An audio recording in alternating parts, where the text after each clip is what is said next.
Assalamualaikum warahmatullahi wabarakatuh. Jumpa kembali bersama saya Unin Saputra di channel N Teknologi. Oke, pada kesempatan hari ini saya ditemani dengan Thomas Ardi akan memberikan sebuah tutorial cara merakit komputer buat teman-teman yang ingin belajar. Mari kita simak bersama-sama. Nah, yang pertama di sini ada mainboard. Ini adalah mainboard. Jadi teman-teman harus paham dulu hardware-nya. Ini ada prosesor, lalu ini ada RAM. Untuk RAM seperti ini, dan bisa teman-teman lihat di sini tipenya DDR3. Lalu ada hard disk. Hard disk di sini menggunakan tipe SATA ya. Tuh ya, 500 GB. Lalu di sini ada power supply. Bisa teman-teman lihat di sini power supply-nya bermerek SPC model blue ya. Lalu ada cooling fan. Ini adalah kipas pendingin, tapi teman-teman biasa sebut heatsink di sini. Ini ada kabel SATA ya, kabel SATA. Nah, sekarang kita akan coba rakit. Pertama kita siapkan mainboardnya terlebih dahulu seperti ini di atas casing. Lalu kita buka pengait dari prosesornya. Kita letakkan di sini. Perhatikan di prosesor itu ada seperti soket ya, coakan kecil itu. Ini berfungsi untuk mengunci prosesor agar tidak goyang ketika berada di tempatnya ya. Ini kita kunci kembali seperti ini. Lalu sekarang kita pasang RAM-nya. Jadi ini RAM-nya, kita taruh di slotnya. Bisa lihat di sini ada soketnya juga. Kita sesuaikan dulu, lalu kita tekan agar pengaitnya mengunci ya, seperti ini. Oke. Jadi di sini akan saya jelaskan juga bagaimana cara untuk memasangnya ya. Di sini ada heatsink. Bisa teman-teman lihat, ini adalah heatsinknya. Pemasangannya harus dikendorkan dulu, diputar yang hitamnya itu agar tertarik ke atas. Lihat ya di sini ya, yang hitamnya pada masuk ke atas. Itu kita tarik yang hitamnya. Kita putar, kita tarik ke atas. Jika sudah berada di atas semua pengunci hitamnya itu, baru kita masukkan di sini. Kita sesuaikan di lubangnya, agak susah diindat agar putih-putihnya itu masuk ke lubang dari mainboardnya ya. Bisa kita lihat di sini. Setelah masuk, maka kita putar, kita kunci. Bentar, kita akan coba bantu.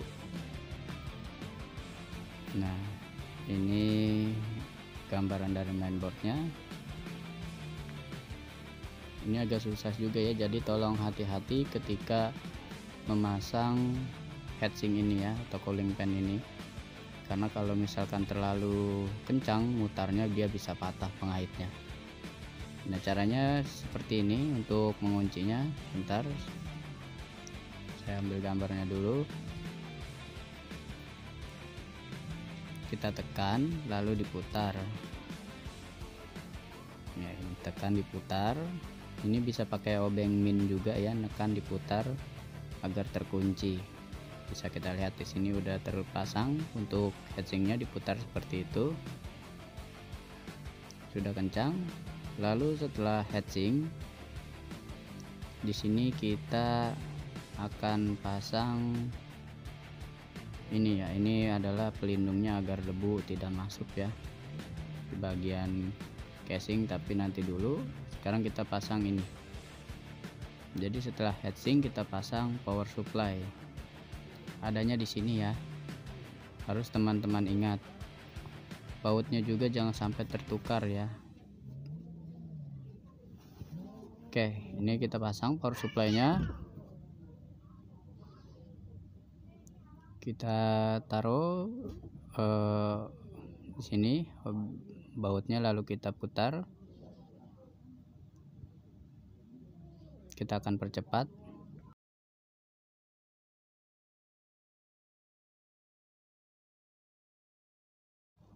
Oke, ini untuk power supply sudah terpasang. Sekarang kita akan pasang penutupnya dari casing belakang ini. Kita pasang seperti ini. Ntar kita cari posisinya, sesuaikan dengan mainboard ya. Nah, ini seperti ini. Lalu ketika sudah terpasang, kita akan masukkan, ini agak kendor ya, nanti dia akan tertahan oleh mainboardnya. Ini kita pasang mainboardnya, tapi sebelum kita pasang mainboardnya, kita colok dulu kabel heatsinknya ya, atau cooling fan-nya. Kita taruh sini.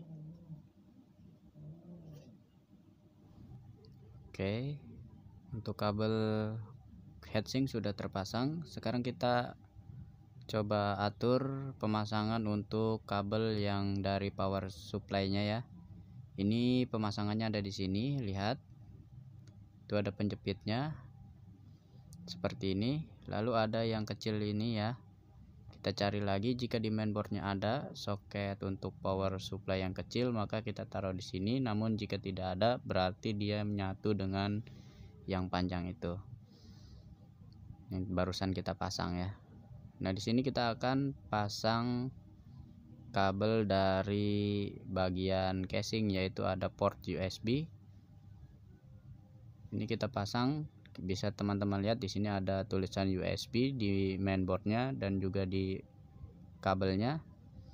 Kita tentukan di situ ada pin atau lubang yang hilang, kita sesuaikan dengan yang ada di mainboard. Oke, ini agak ngeblur, kita colok saja, sesuaikan. Baik, sudah terpasang untuk port USB. Berikutnya kita pasang untuk port audio. Sama seperti tadi yang USB, maka kita coloknya sesuaikan dengan kode yang ada di mainboard. USB ketemu USB, audio ketemu audio. Lihat portnya juga. Oke. Nah, sekarang kita ke kabel untuk power, reset, HDD LED dan power LED. Ini dia kabelnya yang kecil-kecil ini. Jadi teman-teman juga harus paham, jangan sampai salah colok. Bisa lihat di sini ada power SW, reset SW, HDD LED, power LED.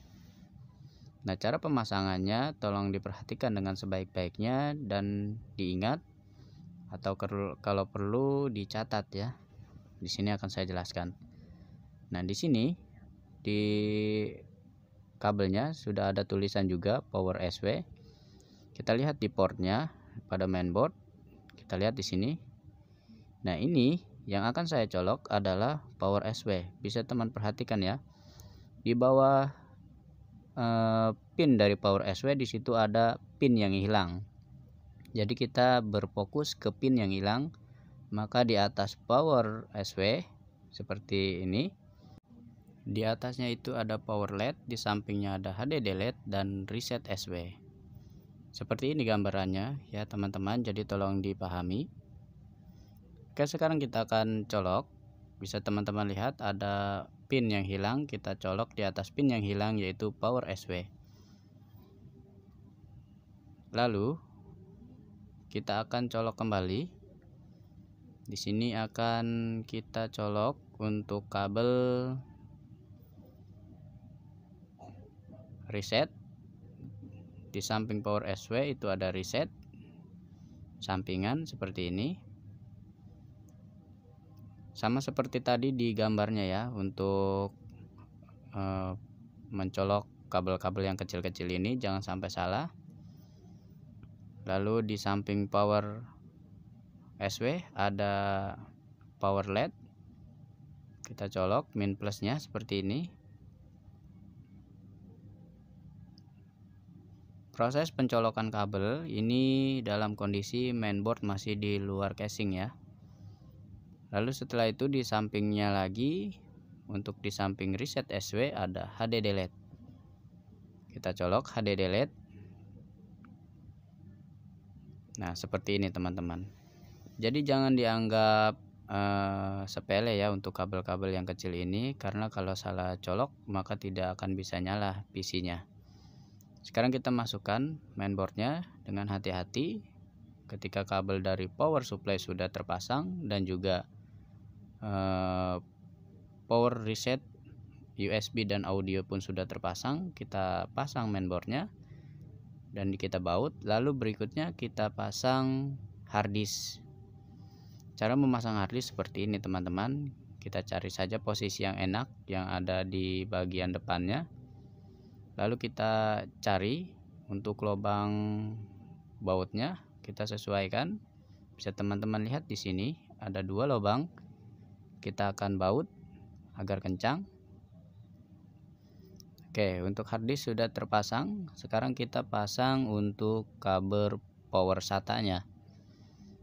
Ini adalah kabel dari power supply ya.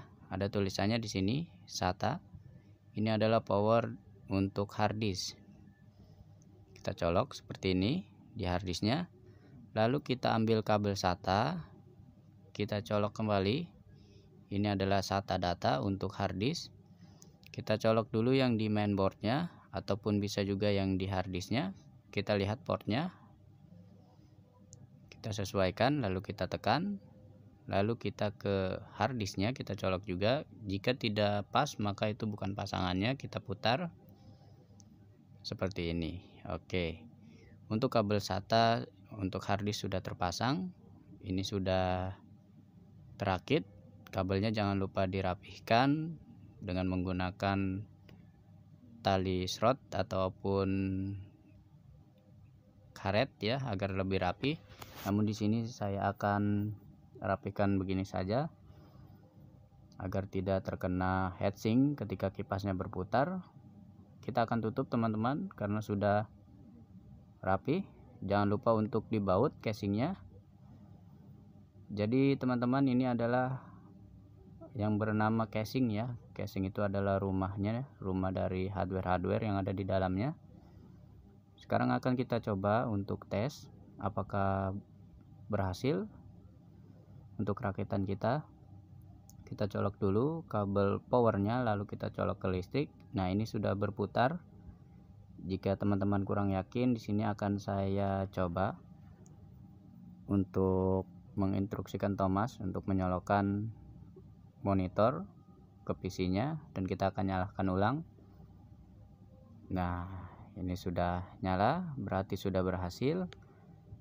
Oke, mungkin itu aja untuk hari ini. Jangan lupa untuk selalu berdoa sebelum melakukan perakitan. Terima kasih. Semoga bermanfaat. Saya akhiri. Wassalamualaikum warahmatullahi wabarakatuh.